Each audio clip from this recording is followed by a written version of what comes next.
السلام علیکم ورحمۃ اللہ وبرکاتہ۔ الحمد للہ رب العالمین والعاقبۃ للمتقین والصلاة والسلام علی سید الانبیاء والمرسلین نبینا محمد وعلی آلہ واصحابہ اجمعین ومن تبعہم بإحسان الی یوم الدین، واشہد ان لا الہ الا اللہ وحدہ لا شریک لہ واشہد ان محمدا عبدہ ورسولہ اما بعد۔ محترم مشاہدین اور مشاہدات، دی وے آف سلفیہ کی جانب سے منعقد کیے جا رہے اس دورے میں، جس کا عنوان ہے دلوں کی بیماریاں اور ان کا علاج، اس دورے میں آپ سب کا استقبال ہے۔ یہ اس دورے کا 5واں ایپیسوڈ ہے۔ اس سے پہلے کے ایپیسوڈ میں ہم نے دلوں کی کچھ بیماریاں جیسے نفاق، شک اور ریاکاری کے بارے میں گفتگو کی تھی۔ آج ہم اور کچھ دلوں کی بیماریوں کے بارے میں تبصرہ کریں گے انشاءاللہ۔ چوتھی جو دلوں کی بیماری ہے وہ ہے سوء ظن، بدگمانی، برا گمان کرنا۔ برا گمان اللہ سبحانہ و تعالیٰ کی جانب سے بھی ہو سکتا ہے، یا برا گمان اللہ رب العالمین کے بارے میں بھی ہو سکتا ہے، اور برا گمان لوگوں کے بارے میں بھی ہو سکتا ہے، اور دونوں مذموم ہیں، دونوں برے ہیں۔ نہ تو ہمیں اللہ رب العالمین کے بارے میں برا گمان کرنا ہے، اور نہ ہی لوگوں کے بارے میں برا گمان کرنا ہے۔ اللہ رب العالمین کے بارے میں برا گمان کیا ہے؟ اللہ کے بارے میں برا گمان یہ ہے کہ یہ دین غالب نہیں ہوگا، یہ دین اسلام پھیلے گا نہیں، قرآن کریم محفوظ نہیں رہے گا، یا علماء اور مسلمان ہمیشہ مصیبت کے شکار رہیں گے، کبھی بھی ان کو عافیت نصیب نہیں ہوگی۔ اس طرح کا جو گمان ہے، اس کو اللہ رب العالمین کے بارے میں برا گمان کہا جاتا ہے، جیسا کہ اللہ سبحانہ و تعالیٰ نے سورہ فتح میں ذکر کیا وَيُعَذِّبَ الْمُنَافِقِينَ وَالْمُنَافِقَاتِ والمشرکین والمشرکات الظانین باللہ ظن السوء۔ اللہ رب العالمین نے فرمایا کہ اللہ منافق مردوں، منافق عورتوں، مشرک مردوں اور مشرک عورتوں کو عذاب دے گا جو اللہ رب العالمین کے بارے میں برا گمان کرتے ہیں۔ تو ان لوگوں کا اللہ رب العالمین کے بارے میں برا گمان کیا تھا؟ جب نبی صلی اللہ علیہ وسلم سن 6 ہجری میں عمرہ کرنے کے لیے گئے تھے، جس عمرے کے نتیجے میں صلح حدیبیہ ہوئی تھی، تو اس وقت نبی صلی اللہ علیہ وسلم اور صحابہ کرام بغیر ہتھیاروں کے گئے تھے۔ تو بعض منافقین اور مشرکین یہ سمجھتے تھے کہ اب چونکہ یہ لوگ بغیر ہتھیاروں کے مکہ کی طرف جا رہے ہیں، تو مکہ کے مشرکین ان کے اوپر حملہ کر کے ان کو ختم کر دیں گے، اور یہاں سے نبی صلی اللہ علیہ وسلم بھی ختم ہو جائیں گے اور دین بھی ختم ہو جائے گا۔ تو یہ وہ برا گمان ہے جس کے بارے میں اللہ رب العالمین نے سورہ فتح میں تذکرہ کیا، اور یہ کہا کہ ایسا گمان کرنے والوں کو اللہ رب العالمین عذاب دے گا۔ تو برا گمان اللہ کے بارے میں بھی ہو سکتا ہے، برا گمان لوگوں کے بارے میں بھی ہو سکتا ہے۔ آپ ہر شخص کے بارے میں یہ گمان کریں کہ وہ گناہ گار ہے، وہ بدکار ہے، وہ آپ سے بہت برا ہے، اور بغیر کسی ظاہری سبب کے آپ اس کے بارے میں یہ سمجھیں کہ وہ دنیا کا سب سے بدترین انسان ہے۔ یہ لوگوں کے بارے میں برا گمان ہے۔ اللہ رب العالمین نے ہمیں اچھا گمان کرنے کا حکم دیا ہے، جیسا کہ سورہ حجرات آیت نمبر 12 میں اللہ نے فرمایا یا ایھا الذین آمنوا اجتنبوا کثیرا من الظن، اے ایمان والو بہت زیادہ کسی کے بارے میں سوچنے سے بچا کرو۔ اولاً تو یہی بات ہے کہ آپ کو دوسروں کے بارے میں گمان کرنے کی ضرورت کیا ہے؟ آپ کیوں دوسروں کے بارے میں سوچنا چاہتے ہیں؟ دوسروں کے بارے میں آپ کیوں فکر کرنا چاہتے ہیں؟ اجتنبوا کثیرا من الظن، بہت زیادہ گمان کرنے سے بچو۔ ان بعض الظن اسم، کچھ گناہ ایسے ہیں، کچھ گمان ایسے ہیں جو گناہ ہو جاتے ہیں۔ آپ لوگوں کے بارے میں سوچ رہے ہیں، اب لوگوں کے بارے میں آپ گمان کریں گے، سوچیں گے، ہو سکتا ہے آپ ان کے بارے میں برا سوچیں، اور اگر آپ ان کے بارے میں برا سوچیں گے تو پھر یہ چیز آپ کے لیے گناہ ہو جائے گی۔ اس کے بعد اللہ رب العالمین نے فرمایا وَلَا تَجَسَّسُوا، اور تم جاسوسی مت کیا کرو۔ یہ جاسوسی جو ہے یہ برا گمان کرنے کے بعد ہی آتی۔ آپ نے کسی کے بارے میں برا گمان کیا کہ فلاں چوری کرتا ہے، آپ نے کسی کے سامنے اس کا تذکرہ کر دیا، اس نے انکار کر دیا کہ بھئی وہ چور نہیں ہے، اب آپ کیا کرتے ہیں؟ آپ اس کی جاسوسی کرنے لگ جاتے ہیں جس کے بارے میں آپ نے برا گمان کیا تھا کہ کیا واقعی وہ چوری کرتا ہے یا نہیں، کیونکہ آپ کو اس کے سامنے، یعنی جس کے سامنے آپ نے یہ دعویٰ کیا ہے اس کے سامنے آپ کو دلیل پیش کرنی۔ تو ایک برا گمان آپ کو کہاں لے کر کے جا رہا ہے؟ جاسوسی کی طرف لے کر کے جا رہا ہے۔ اسی طرح سے برا گمان آپ کو غیبت کی طرف بھی لے کر کے جائے گا۔ اسی لیے اللہ رب العالمین نے اسی آیت میں غیبت کا تذکرہ بھی کیا، فرمایا وَلَا يَغْتَبْ بَعْضُكُمْ بَعْضًا، تم میں سے کوئی کسی کی غیبت نہ کرے۔ أَيُحِبُّ أَحَدُكُمْ أَن يَأْكُلَ لَحْمَ أَخِيهِ مَيْتًا فَكَرِهْتُمُوهُ، اللہ رب العالمین نے فرمایا کیا تم میں سے کوئی شخص اس بات کو پسند کرتا ہے کہ وہ اپنے بھائی کا مردار گوشت کھائے، اللہ نے فرمایا کہ تم سب اس کو ناپسند کرو گے، لہٰذا جب تم مردار گوشت کے کھانے کو ناپسند کرتے ہو اپنے بھائی کے، تو اسی طرح سے تمہارے نزدیک غیبت بھی ناپسند ہونا چاہیے۔ تو آپ دیکھیں برا گمان آپ کو کہاں کہاں لے کر کے جا رہا ہے، کیسے کیسی برائیاں آپ سے کرا رہا ہے۔ برا گمان آپ نے کیا جاسوسی کی طرف گئے، برا گمان آپ نے کیا آپ غیبت کی طرف گئے، اس کے علاوہ اور بھی بہت ساری چیزیں ہیں جو جس کی طرف آپ جائیں گے برا گمان کرنے کی وجہ سے۔ اسی وجہ سے اللہ کے رسول صلی اللہ علیہ وسلم نے بھی اس عمل سے ہمیں سختی کے ساتھ منع کیا۔ آپ صلی اللہ علیہ وسلم نے فرمایا ایاکم الظن فإن الظن اکذب الحدیث، لوگوں زیادہ گمان کرنے سے بچا کرو، کیونکہ یہ گمان کرنا یہ باتوں میں سب سے جھوٹی بات ہے۔ اور پھر آپ صلی اللہ علیہ وسلم نے بھی جاسوسی سے منع کیا اور کہا وَلَا تَحَسَّسُوا وَلَا تَجَسَّسُوا، لوگوں کی باتوں کو سننے کی کوشش مت کیا کرو۔ تحسس کا معنی یہ ہے کہ آپ چوری چھپے کسی کی بات سننے کی کوشش کرنا، کیونکہ یہ آپ کو برا گمان میں تقویت دے گا اور آپ کو اس برے عمل کی طرف لے کر کے جائے گا۔ وَلَا تَجَسَّسُوا، اور جاسوسی بھی مت کیا کرو۔ اور نبی صلی اللہ علیہ وسلم ہمیشہ صحابہ کرام کو پازیٹیو سوچنے پر تربیت کیا کرتے تھے، اور آپ ہمیشہ یہ کہا کرتے تھے کہ آپ کسی کے بارے میں برا گمان نہ کرو۔ چنانچہ ایک صحابی نبی صلی اللہ علیہ وسلم کے پاس آئے اور انہوں نے کہا کہ اے اللہ کے رسول صلی اللہ علیہ وسلم، میری عورت کے یہاں بچہ پیدا ہوا اور وہ بچہ کالا ہے،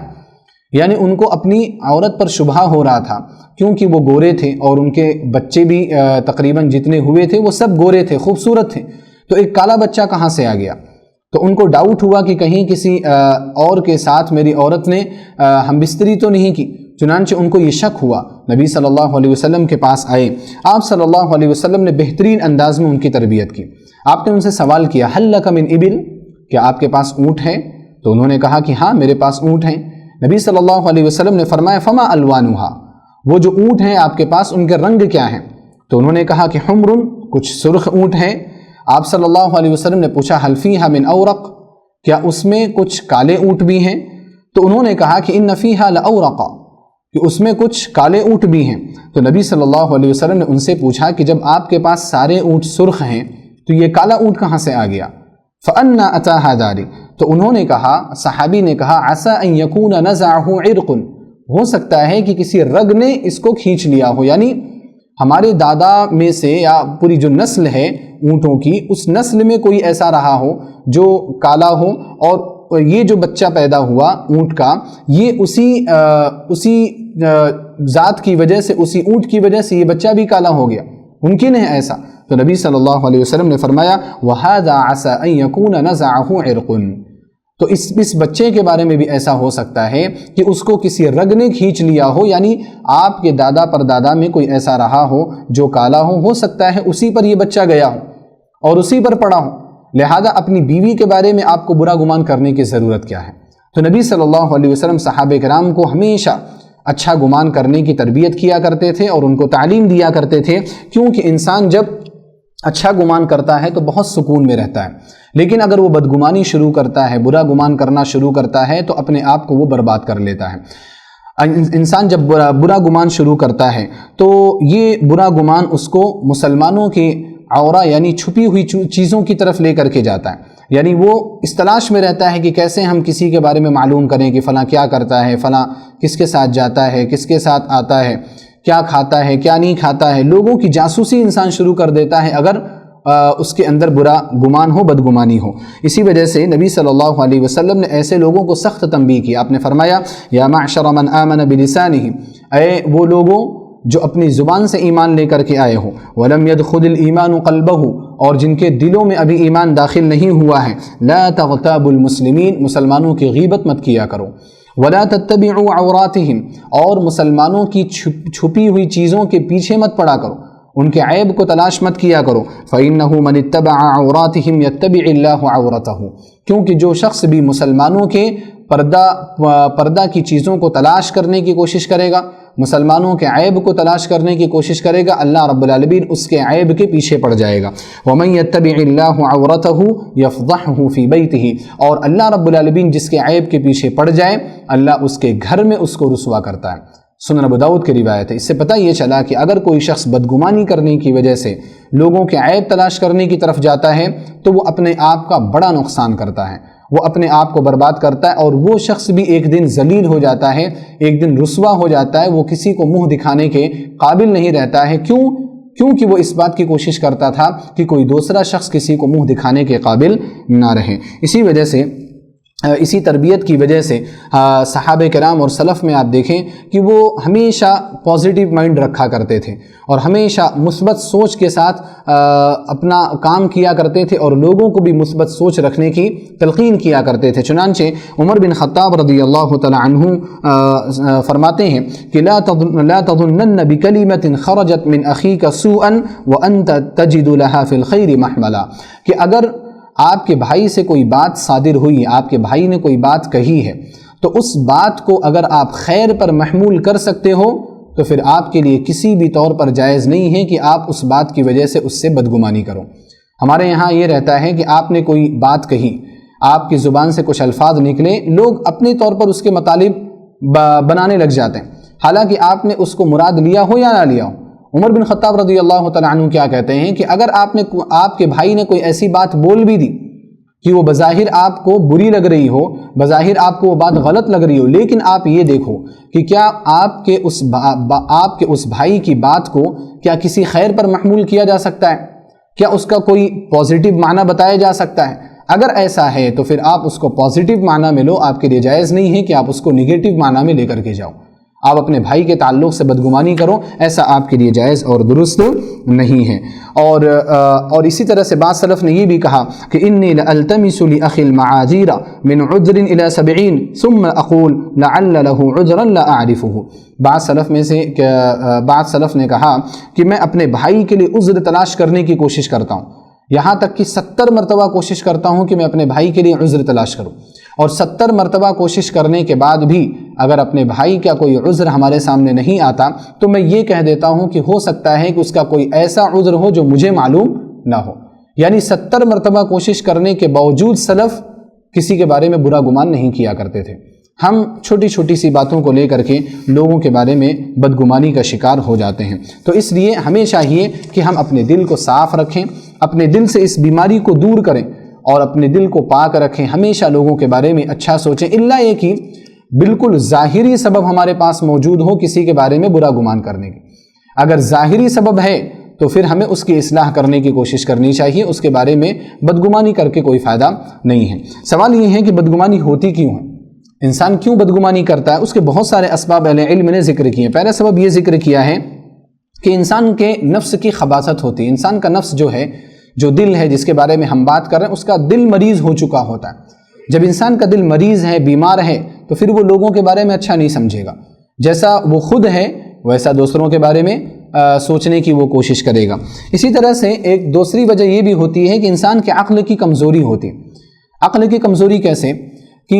ایک عاقل انسان جو رہتا ہے وہ سامنے والے شخص کی بات کو مثبت بات پر محمول کرنے کی کوشش کرتا ہے کہ اس نے یہ جو بات کہی ہے اس میں خیر کے پہلو کیا ہے، اس میں صحیح اور درست پہلو کیا ہے، اس کی وہ کوشش کرتا رہتا ہے۔ لیکن جو غیر عاقل ہے، جس کے پاس عقل نہیں ہے، جس کی عقل مضبوط نہیں ہے، وہ صرف ظاہری مطلب کو لیتا ہے اور اس ظاہری مطلب کے حساب سے سامنے والے سے بدگمانی کرتا ہے۔ لہذا اپنے عقل کو مضبوط کرنے کی کوشش کرنی چاہیے۔ اور عقل کو کیسے مضبوط کیا جا سکتا ہے؟ آپ زیادہ سے زیادہ علم حاصل کرو، آپ قرآن کریم کی تلاوت کرو، اہل علم کی مجلس میں بیٹھو، آپ کا عقل کیا ہو، آپ کی عقل مضبوط ہو جائے گی اور آپ کے اندر فیصلہ کرنے کی قوت ہوگی، آپ کے اندر چیزوں کو سمجھنے کی طاقت پیدا ہوگی، حق اور باطل کے درمیان فرق کرنے کی طاقت آپ کے اندر پیدا ہوگی۔ تو عقل کو مضبوط کرنا بھی ہمارے لیے ضروری ہے۔ ایک سبب یہ بھی بیان کیا جاتا ہے بدگمانی کا کہ ایمان کی کمزوری، انسان کا ایمان کمزور ہوتا ہے، کیونکہ آپ کا اگر ایمان مضبوط ہے تو آپ اپنے بھائی کے بارے میں اچھا گمان کرنے کی کوشش کریں گے، کیونکہ آپ کا ایمان آپ کو یہ سکھاتا ہے کہ آپ کو ہمیشہ ثواب کے کام کرنے ہیں، آپ کو گناہ کے کاموں کی طرف نہیں جانا ہے۔ اگر آپ کا ایمان کمزور ہوا تو پھر وہ یہ پرواہ نہیں کرتا کہ میں گناہ کر رہا ہوں یا اچھا کام کر رہا ہوں۔ تو اس وجہ سے ایمان کی کمزوری بھی کبھی کبھار سبب بنتی ہے بدگمانی کا۔ اسی طرح سے ایک سبب یہ بھی ہے کہ شیطان انسان کے اوپر زیادہ حاوی ہو جاتا ہے، ہمیشہ شیطان کا غلبہ رہتا ہے، شیطان ہی اس کو کنٹرول کرتا ہے، اس کو چلاتا ہے، اس کے سوچنے کی صلاحیت، اس کے تصور کی صلاحیت پوری شیطان کے ہاتھوں میں رہتی ہے۔ اس وجہ سے وہ انسان لوگوں کے بارے میں برا گمان کرتا ہے، کیونکہ شیطان تو کبھی بھی آپ کو یہ نہیں سکھائے گا کہ آپ لوگوں کے ساتھ اچھا گمان کرو، وہ تو ہمیشہ یہ سکھائے گا کہ آپ لوگوں کے بارے میں برا گمان کرو، کیونکہ وہ چاہتا ہے کہ وہ آپ کو جہنم کی طرف لے کر کے جائے۔ تو اس لیے شیطان کا غلبہ بھی کم کرنا ہے۔ اس کو کیسے کم کیا جا سکتا ہے؟ آپ ہمیشہ اعوذ باللہ من الشیطان الرجیم پڑھا کریں۔ آپ دیکھیں کہ شیطان کن راستوں سے، کن جگہوں سے آپ کے اوپر حملہ کر رہا ہے، آپ ان راستوں کو بند کرنے کی کوشش کریں، ان دروازوں کو بند کر دیں تاکہ شیطان حملہ آور ہونے ہی نہ پائے۔ شیطان حملہ آور نہیں ہو پائے گا، آپ سکون کی زندگی گزاریں گے۔ اسی طرح سے بدگمانی کی ایک وجہ یہ بھی ہوتی ہے کہ انسان سامنے والے لوگوں کی رائے کو اہمیت نہیں دیتا۔ وہ یہ سمجھتا ہے کہ میں جس کو صحیح سمجھوں وہی صحیح ہے، اور لوگ اگر کسی کو صحیح کہہ رہے ہیں تو اس کا صحیح ہونا ضروری نہیں، اس کو دوسروں کی رائے کا احترام نہیں ہوتا۔ ہمیں یہ چاہیے کہ ہم اپنی رائے رکھیں لیکن دوسروں کی رائے کا بھی احترام کریں، ان کی رائے کو بھی سننے کی کوشش کریں، ان کا مشورہ بھی سننے کی کوشش کریں۔ اور کبھی کبھار ایسا ہوتا ہے کہ بڑے بڑے عقل مند بیٹھے رہ جاتے ہیں اور ایک انسان جس کو کوئی زیادہ اہمیت نہیں دی جاتی وہ ایسی بات بول کر کے نکل جاتا ہے جو پوری مجلس کے خاتمے کی دلیل ہوتی، مجلس ہی وہاں پر ختم ہو جاتی ہے کہ بس اب اس کے بعد بات کرنے کی ضرورت نہیں ہے۔ ہمیشہ ہر ایک شخص کے رائے کے احترام کرنے کی ضرورت ہے۔ اسی طرح سے بدگمانی کے اسباب میں سے ایک سبب یہ بھی ہے کہ انسان اپنے خواہشات کی پیروی میں لگا ہوا رہتا ہے۔ یہ جو نفس ہے، نفس امارۃ بالسوء ہے، یہ برائی کا حکم دینے والا نفس ہے، تو آپ اس کے پیچھے لگے رہیں گے، آپ اس کو آزاد چھوڑ دیں گے کہ وہ ہمیشہ آپ کو برائی کی طرف لے کر کے جائے تو وہ کبھی بھی آپ کو اچھائی کی طرف لے کر کے نہیں جائے گا۔ تو خواہشات نفسانی کے اتباع، نفس نے جو کہہ دیا آپ اس کو صحیح مانیں، یہ چیز بھی بدگمانی کے اسباب میں سے ایک بڑا سبب ہے۔ بہرحال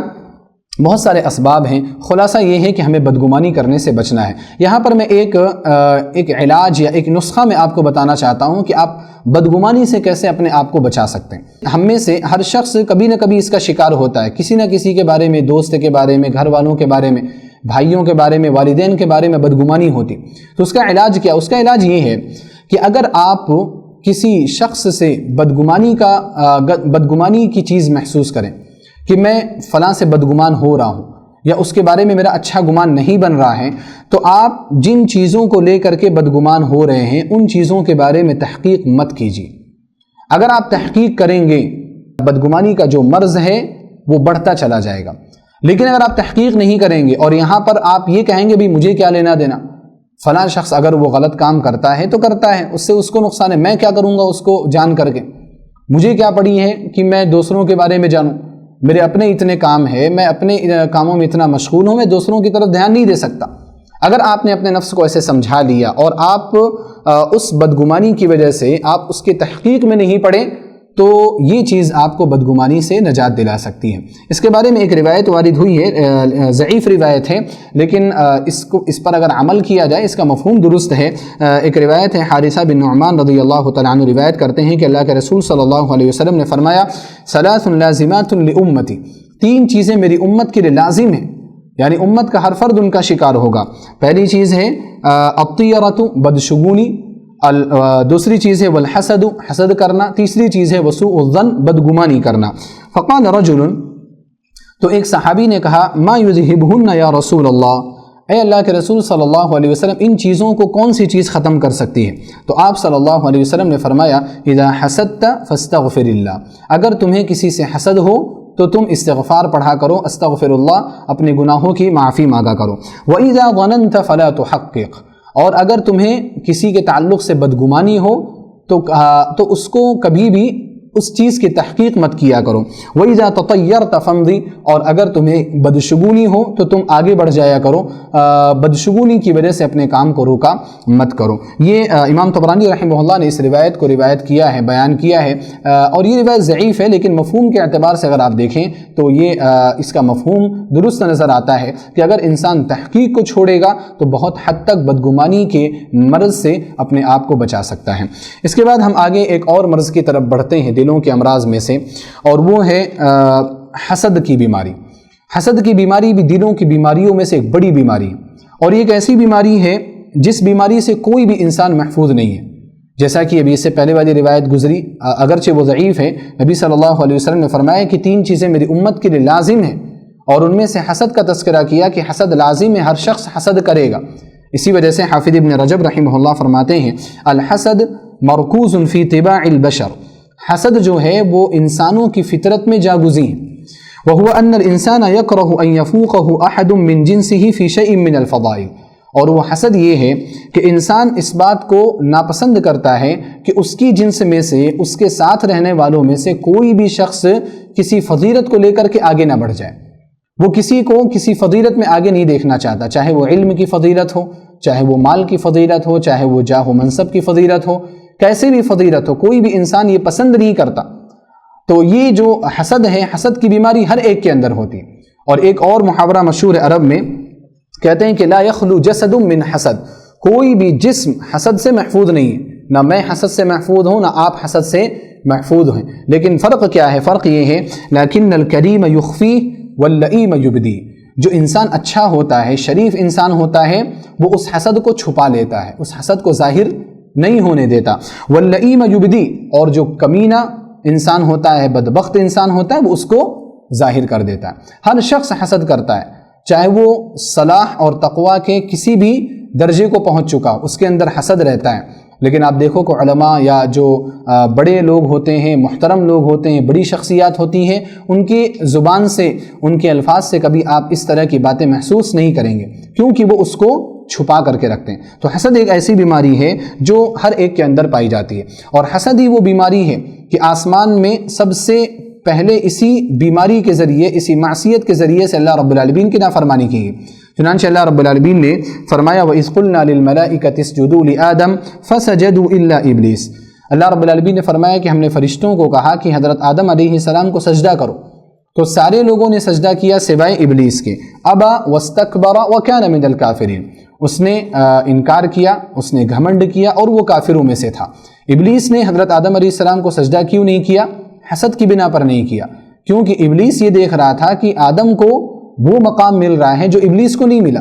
آدم کو وہ فضیلتیں دی جا رہی ہیں جو ابلیس کو نہیں دی جا رہی. اس وجہ سے اس نے حسد میں آ کر کے اللہ رب العالمین کی نافرمانی کی. اور یہی حسد وہ بیماری ہے جو اس دنیا کے اندر، اس روئے زمین کے اندر سب سے پہلے اللہ رب العالمین کے نافرمانی کے طور پر کی گئی. چنانچہ قابیل اور حابیل کا واقعہ ہر شخص کو معلوم ہے. اللہ رب العالمین نے سورہ مائدہ میں آیت نمبر 27 سے ان کا واقعہ ذکر کیا ہے. اللہ نے فرمایا وَاتْلُ عَلَيْهِمْ نَبَأَ ابْنَيْ آدَمَ بِالْحَقِّ، اے نبی صلی اللہ علیہ وسلم آپ لوگوں کے سامنے آدم کے دو بیٹوں کا واقعہ حق کے ساتھ آپ سنا دیجیے. اِذْ قَرَّبَا قُرْبَانًا، جب دونوں نے قربانی پیش کی، فَتُقُبِّلَ مِنْ أَحَدِهِمَا، ایک کی قربانی قبول ہو گئی حابیل کی، وَلَمْ يُتَقَبَّلْ مِنَ الْآخَرِ، اور دوسرے کی قربانی قبول نہیں ہوئی. قَالَ إِنَّمَا يَتَقَبَّلُ اللَّهُ مِنَ الْمُتَّقِينَ، تو اس نے کہا کہ جس کی قربانی قبول نہیں ہوئی، اس نے یہ کہا کہ میں تمہیں قتل کروں گا. قَالَ لَأَقْتُلَنَّكَ، میں تمہیں قتل کروں گا. تو سامنے والے نے کہا کہ انما يتقبل اللہ من المتقین، اللہ رب العالمین متقیوں کی قربانی کو قبول کرتا ہے. لہذا قربانی قبول نہ ہونے کی وجہ سے حسد میں آ کر کے قابیل نے حابیل کو قتل کیا. تو روئے زمین پر ہونے والے گناہوں میں سب سے پہلا گناہ حسد کی بنا پر ہوا. تو انسان کو حسد سے اپنے آپ کو محفوظ رکھنا چاہیے. حافظ ابن رجب رحمہ اللہ نے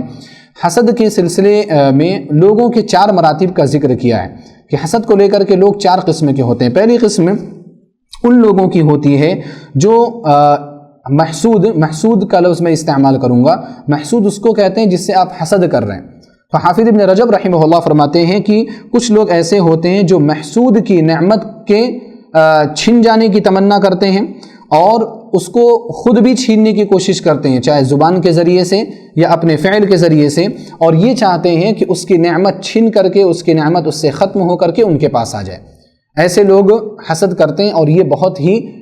برا حسد ہے. دوسرے وہ لوگ ہوتے ہیں جو صرف یہ تمنا کرتے ہیں کہ محسود سے نعمت ختم ہو جائے، یعنی جس سے وہ حسد کر رہے ہیں اس کی نعمت چھن جائے، اور وہ اس بات کی تمنا نہیں کرتے کہ ہمارے پاس آئے یا نہ آئے، یعنی ان کو اس سے سروکار نہیں ہوتا کہ ان کو وہ چیز حاصل ہو رہی، بس ان کو یہ چاہیے کہ سامنے والے کے پاس وہ نعمت نہ ہو، ان کے بھائی کے پاس وہ نعمت نہ ہو. اور اس قسم کی حسد کو اہل علم نے بہت برا حسد مانا ہے، کیونکہ یہاں پر انسان اپنے نفس کی خباثت کو ظاہر کر رہا ہے. اگر کوئی انسان یہ سمجھے کہ وہ نعمت مجھے مل جائے تو وہ ایک بات سمجھ میں آنے والی، لیکن اگر کوئی شخص یہ کہے کہ یہ نعمت میرے پاس نہیں ہے، مجھے بھی نہیں چاہیے، لیکن اس کے پاس بھی نہیں ہونی چاہیے، یہ انسان کے شریر ہونے اور اس کے خبیث ہونے کی طرف اشارہ کرتا ہے۔ اس وجہ سے حسد کی اس قسم کو اہل علم نے بہت بری قسم میں شمار کیا ہے۔ تیسری جو قسم ہے حسد کی وہ یہ ہے کہ انسان جب حسد کرے تو وہ سامنے والی کی نعمت کے زائل ہونے کی تمنا نہیں کرتا، بلکہ یہ تمنا کرتا ہے، یہ خواہش کرتا ہے کہ جیسے نعمت اس کے پاس ہے ویسے نعمت میرے پاس بھی ہو جائے، اور اس کو اہل علم کی زبان میں اصطلاح میں اس کو غبطہ کہا جاتا ہے، رشک کہا جاتا ہے۔ اور اسی کے بارے میں اللہ کے رسول صلی اللہ علیہ وسلم نے فرمایا، بخاری مسلم کی روایت ہے، عبداللہ بن عمر رضی اللہ تعالی عنہما راوی حدیث ہیں کہ لا حسد الا فی اثنتین، کہ دو چیزوں میں ہی حسد کرنے کی گنجائش موجود ہے۔ رجل آتاہ اللہ مالا فسلطہ علی ہلکتہ فی الحق، ایک وہ آدمی جس کو اللہ رب العالمین نے مال عطا کیا ہو اور مال عطا کرنے کے بعد حق کی راہوں میں اس مال کو خرچ کرنے کی توفیق بھی عطا کی ہو۔ وَرَجُلٌ آتَاهُ اللَّهُ حِكْمَةً، اور دوسرا وہ شخص جس کو اللہ رب العالمین نے علم عطا کیا ہو، فَهُوَ يَقْضِي بِهَا وَيُعَلِّمُهَا، اور وہ اس علم کے ذریعے سے فیصلہ کرتا ہے اور وہ علم دوسروں کو سکھاتا بھی ہے۔ تو اللہ کے رسول صلی اللہ علیہ وسلم نے ان دو لوگوں سے حسد کرنے کی اجازت دی ہے۔ تو یہاں حسد کا معنی کیا ہے؟ غبطہ، یعنی رشک کرنا، اور رشک میں یہی ہے کہ ہم یہ تمنا کرتے ہیں، یہ خواہش کرتے ہیں کہ جو نعمت سامنے والے شخص کے پاس ہے وہ نعمت اس کے پاس رہے اور وہ نعمت ہمیں بھی مل جائے۔ ایک آخری جو درجہ ہے حسد کا، ایک آخری جو قسم ہے حسد کی وہ یہ ہے کہ انسان جب حسد کرتا ہے تو وہ اس کو محسود سے ختم کرنے کی کوشش نہیں کرتا، یعنی سامنے والی کی نعمت دیکھ کر کے دل میں حسد تو پیدا ہو جاتی، لیکن حسد پیدا ہونے کے بعد وہ اس کے لیے دعا کرتا ہے،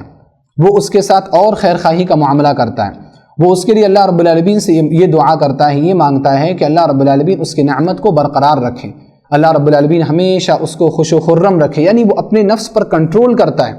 اور صبر کے ساتھ یہ جو حسد کا جو مادہ پیدا ہوا، جو بیماری پیدا ہوئی، اس کو وہ ختم کر کے اس کو اور اچھے پیرائے میں کرنے کی کوشش کرتا ہے، سامنے والے کے ساتھ وہ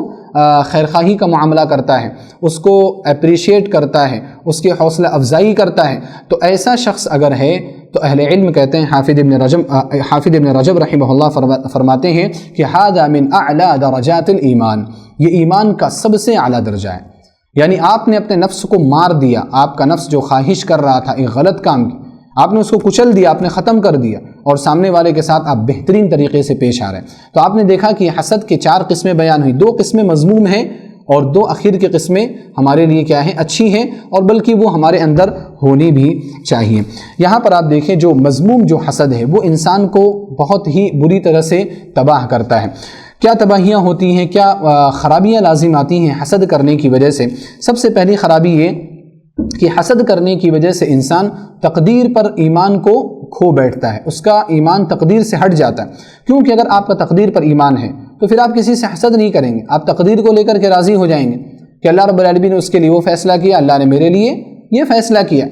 تو جو شخص حسد کرتا ہے زیادہ، سب سے بری چیز اس کے اندر جو ہے کہ وہ ایمان کے ارکان میں سے ایک رکن کو صحیح طور پر نہیں مان رہا ہے، اور وہ رکن کیا ہے؟ الایمان بالقضاء والقدر، قضاء اور قدر پر ایمان ہونا۔ امام ابو حاتم رحمہ اللہ فرماتے ہیں الواجب علی العاقل مجانبۃ الحسد علی الاحوال کلھا، ایک عقل مند آدمی کو چاہیے کہ وہ ہر حال میں اپنے آپ کو حسد سے بچا کر کے رکھے۔ فإن أهون خصال الحسد هو ترك الرضا بالقضاء، کیونکہ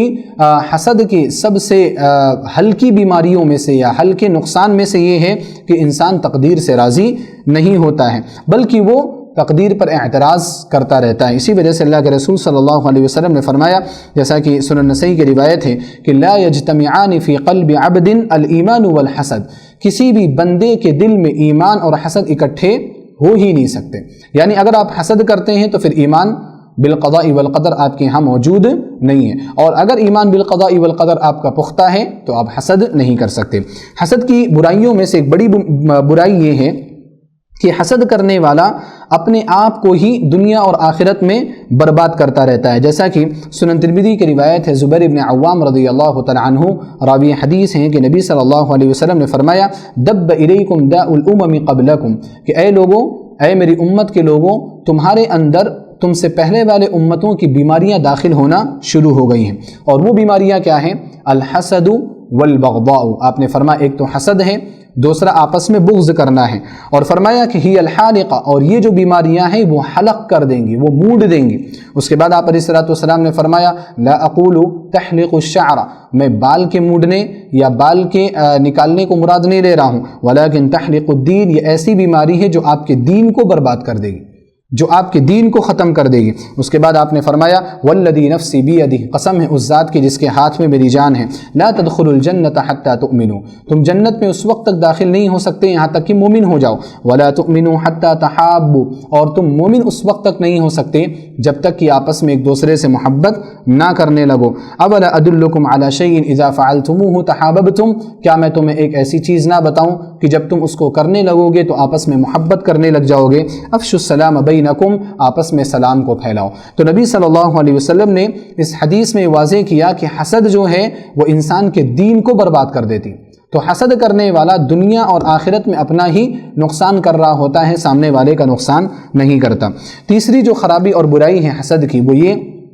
کہ حسد میں نبی صلی اللہ علیہ وسلم کے حکم کی مخالفت پائی جاتی، کیونکہ نبی صلی اللہ علیہ وسلم نے حسد کرنے سے منع کیا۔ آپ نے فرمایا لا تباغضوا ولا تحاسدوا، کہ اے لوگوں آپس میں ایک دوسرے سے بغض مت رکھا کرو، آپس میں ایک دوسرے سے حسد مت کیا کرو، لیکن حسد کرنے والا نبی صلی اللہ علیہ وسلم کے اس حکم کو سائیڈ کر دیتا ہے۔ حسد کی برائیوں اور نقصانات میں سے ایک نقصان یہ بھی ہے کہ یہ حسد جو ہے یہ کفار کا راستہ ہے، یہ یہود کا راستہ ہے، اہل ایمان کا راستہ نہیں، یہ مومنوں کا راستہ نہیں ہے۔ جیسا کہ اللہ رب العالمین نے سورہ بقرہ میں آیت نمبر 109 میں ارشاد فرمایا کہ ود کثیر من اہل الکتاب لو یردونکم من بعد ایمانکم کفارا، کہ اہل کتاب میں سے بہت سارے یہ چاہتے ہیں کہ آپ کو ایمان لانے کے باوجود کافر بنا دیں۔ کیوں؟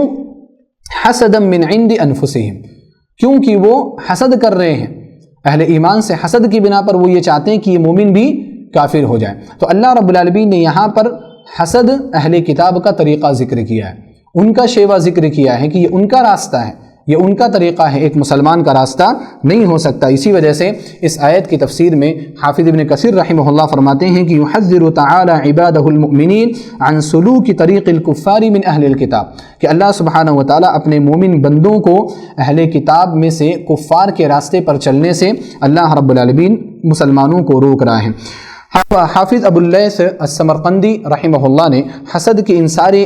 برائیوں کو اور نقصانات کو اپنے ایک قول میں اکٹھا کیا ہے، اور وہ بڑا بہترین قول ہے۔ آپ فرماتے ہیں کہ یصل الی الحاسد 5 عقوبات، حسد کرنے والے کو 5 سزائیں ملتی ہیں قبل ان یصل حسدہ الی المحسود، اس کے حسد کے محسود تک پہنچنے سے پہلے۔ اولاہا، سب سے پہلی جو سزا ہے وہ یہ کہ غم لا ينقطع، وہ آپس میں اتنا ٹینشن میں رہتا ہے کہ اس کا ٹینشن ختم نہیں ہوتا، یعنی وہ ہمیشہ ٹینشن کا شکار رہے گا حسد کرنے والا۔ وثانیہا مصیبت لا یؤجر علیہا، اور دوسری جو سزا ہے وہ ایک مصیبت ہے جس پر اس کو اجر نہیں ملے گا، کیونکہ حسد کرنے کی وجہ سے، ٹینشن کرنے کی وجہ سے اس کو تکلیف لاحق ہو رہی۔ اب یہ تکلیف ایسی ہے جس پر اس کو اجر نہیں ملے گا، کیونکہ مومن کو ہر تکلیف پر اللہ سبحانہ وتعالی اجر دیتا ہے، لیکن وہ جو تکلیف ہے اگر دنیاوی تکلیف ہے تو، لیکن یہ انسان حسد کی بنا پر اپنے آپ کو تکلیف میں رکھے ہوئے ہیں تو اللہ رب العالمین اس تکلیف پر اس کو اجر نہیں دے گا۔ وثالثھا مذمۃ لا یحمد علیہا، تیسری سزا حسد کرنے والے کی یہ ہے کہ وہ ایسی برائی کر رہا ہوتا ہے جس پر اس کی تعریف نہیں کی جا سکتی۔ ورابعھا سخط الرب جل وعلا، چوتھی سزا حسد کرنے والے کے لیے ہے کہ اللہ رب العالمین اس سے ناراض ہوتا ہے۔ وخامسھا یغلق عنہ باب التوفیق، اور 5ویں سزا یہ ہے کہ توفیق کا دروازہ اللہ سبحانہ وتعالی اس کے لیے بند کر دیتا ہے۔ تو یہ قباحتیں اور یہ نقصانات ہیں حسد کرنے کے۔ میں نے بہت تفصیل کے ساتھ حسد کے نقصانات اس وجہ سے بتائے کیونکہ ہم میں سے اکثر و بیشتر لوگوں کو یہ بیماری ہے، اور جیسا کہ میں نے شروع میں ذکر کیا کہ کوئی بھی شخص حسد سے محفوظ نہیں رہتا، اور ہم یہ چاہتے ہیں کہ ہم اپنے آپ کو حسد سے محفوظ رکھیں۔ تو اب حسد سے کیسے محفوظ رکھا جا سکتا ہے، اس کے لیے ہمیں ان قباحتوں کا جاننا ضروری ہے، اور علاج کے طور پر بھی اہل علم نے یہی ذکر کیا ہے کہ جب تک آپ حسد کی برائیوں کو اور اس کے نقصانات کو نہیں جانیں گے تب تک آپ اپنے آپ کو حسد سے محفوظ نہیں رہ سکتے۔ اس کے علاوہ کچھ اور بھی اسباب اور طریقے ذکر کیے ہیں اہل علم نے جس کی وجہ سے ہم اپنے آپ سے حسد کو دور کر سکتے ہیں۔ اس میں سب سے بہترین جو بات ہے وہ یہ کہ آپ جس سے حسد کر رہے ہیں، آپ جس چیز کی بنا پر حسد کر رہے ہیں، کیا آپ کو معلوم ہے کہ وہ چیز اس کے لیے خیر اور برکت کی چیز ہے؟ مثال کے طور پر اگر آپ کسی سے علم کی بنا پر حسد کر رہے ہیں یا کسی سے مال کی بنا پر آپ حسد کر رہے ہیں، تو آپ کو کیا معلوم ہے کہ اس کا علم اس کے لیے فائدہ مند ہے یا اس کا مال اس کے لیے فائدہ مند ہے؟ بہت سارے ایسے لوگ ہوتے ہیں جو علم رکھے ہوئے ہوتے ہیں لیکن ان کا علم ان کے لیے خود نقصان دہ ہوتا ہے، وہ علم کے مطابق عمل نہیں کر رہے ہوتے ہیں یا علم کا غلط استعمال کر رہے ہوتے ہیں، یا اسی طرح سے بہت سارے مالدار لوگ ہوتے ہیں، مال ہوتا ہے لیکن اس کے باوجود مال کا صحیح علاج ان کے پاس نہیں ہوتا، مال ان کو فائدہ نہیں دیتا، بلکہ مال کی وجہ سے وہ اللہ رب العالمین کی نافرمانیاں کر رہے ہوتے ہیں، مال کی وجہ سے شراب پی رہے ہوتے ہیں، مال کی وجہ سے زنا کر رہے ہوتے ہیں۔ تو آپ جس سے حسد کر رہے ہیں اور جس بنا پر حسد کر رہے ہیں، آپ کو معلوم ہی نہیں ہے کہ وہ اس چیز کی وجہ سے خیر پر ہے یا نہیں ہے، تو پھر آپ کا حسد کس کام کا؟ اسی وجہ سے حسن بصری رحمہ اللہ نے فرمایا، یا ابن آدم، اے انسان، لا تحسد اخاک، اپنے بھائی سے حسد مت کیا کرو، فإن كان الذي أعطاه الله لكرامته عليه فلا تحسد من أكرمه الله تعالى، کیونکہ اگر جس شخص سے آپ حسد کر رہے ہیں اللہ رب العالمین نے اس کو کوئی نعمت اس وجہ سے دی ہے کیونکہ وہ اللہ رب العالمین کا معزز بندہ ہے، تو آپ کبھی بھی ایسے شخص سے حسد مت کرو جو اللہ رب العالمین کے نزدیک معزز ہیں، کیونکہ جو شخص اللہ کے نزدیک معزز ہے